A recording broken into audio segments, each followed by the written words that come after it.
All right, so I cut up my limes and now I'm gonna add the water. You'll keep the skin on there, not too much.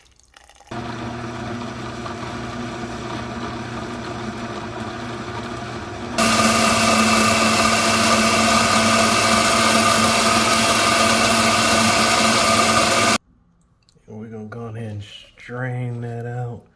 Strain it out real good. Get a good strain going on it.